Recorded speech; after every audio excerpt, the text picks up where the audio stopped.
Pour l'UMP, Bernard de Flessel. Oui, merci Madame la Présidente.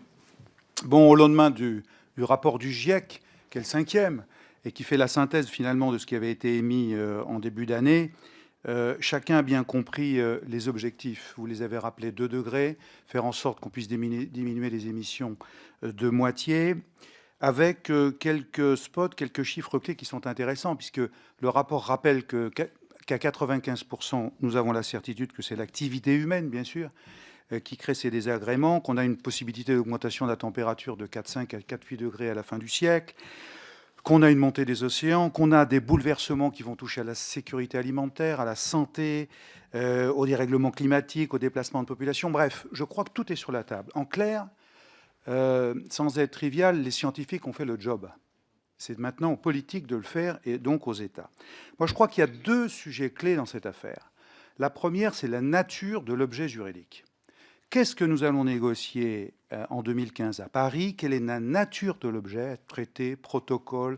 Sera-t-il contraignant? Ne le sera-t-il pas? C'est toute la question de la problématique. On a un exemple, on a un recul, c'est Kyoto, 97, mise en application en 2005, 8 ans après, parce qu'il fallait passer par tous les parlements nationaux.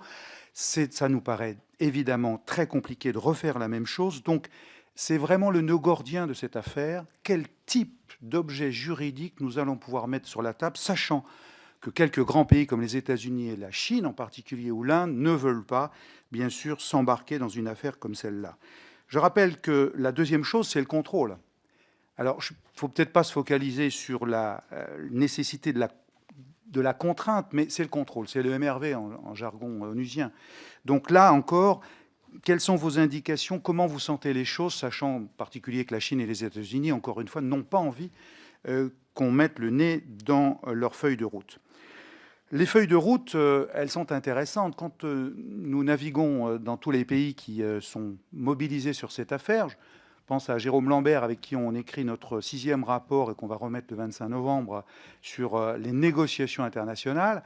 Tout le monde fait une feuille de route. Vous allez en Chine, vous allez en Inde, tout le monde a pris conscience du phénomène. Tout le monde fait une feuille de route. La problématique, c'est que quand on consolide les feuilles de route, on n'arrive pas aux 2 degrés. On est aux 4 degrés ou 4 degrés et demi. Donc on a un petit problème. La deuxième chose, c'est l'état des négociations internationales. C'est ce qui nous importe aujourd'hui. L'Europe pèse 12% des émissions. Elle vient de faire un effort extraordinaire, vous l'avez noté, 40, 30, 27, qui se substitue aux 3 x 20. Ce qui est intéressant, c'est de regarder l'état des États-Unis et de la Chine. Je rappelle que les États-Unis, c'est 17 tonnes par habitant. La Chine, c'est pratiquement 6, c'est-à-dire l'équivalent de la France, mais avec 1,350 milliard d'habitants. Donc, rien ne peut se faire dans un accord international sans la Chine et les États-Unis. Et ils se tiennent par la barbichette. Chacun disant, si l'un vient, on verra, et si l'autre ne vient pas, on verra également. Donc, je voudrais que vous nous décryptiez un tout petit peu ce qui peut se passer à la fois en Chine et aux États-Unis, avec ce qui vient de se passer hier. Les élections du midterm ne sont pas une bonne nouvelle. Monsieur Obama est pris, je dirais, dans les filets du Congrès. On se rappelle que monsieur Clinton avait signé Kyoto. Quand il est rentré à la maison, le Congrès l'a désavoué et l'a renvoyé dans ses buts. Donc, que peut faire Obama aujourd'hui?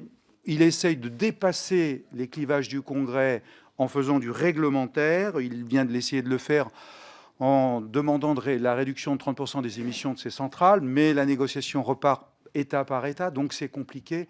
Donc voilà, je crois que les 2 nœuds gordiens, ce sont ceux-là, à la fois la nature de l'objet juridique, contraignant, pas contraignant, et quel contrôle, et deuxièmement, l'état des relations internationales, en particulier entre la Chine et les États-Unis, qui sont les acteurs clés, sachant qu'en Inde, c'est compliqué, les choses ont un peu bougé, mais ils sont plutôt réticents à un accord international contraignant. Les grands pays comme le Brésil, le G77, j'en dirai pas 2 mots, mais on sait que là aussi les positions sont plutôt évanescentes. Voilà, je crois qu'on est au nœud gordien de l'affaire et il ne vous reste plus qu'à négocier, Madame l'ambassadrice.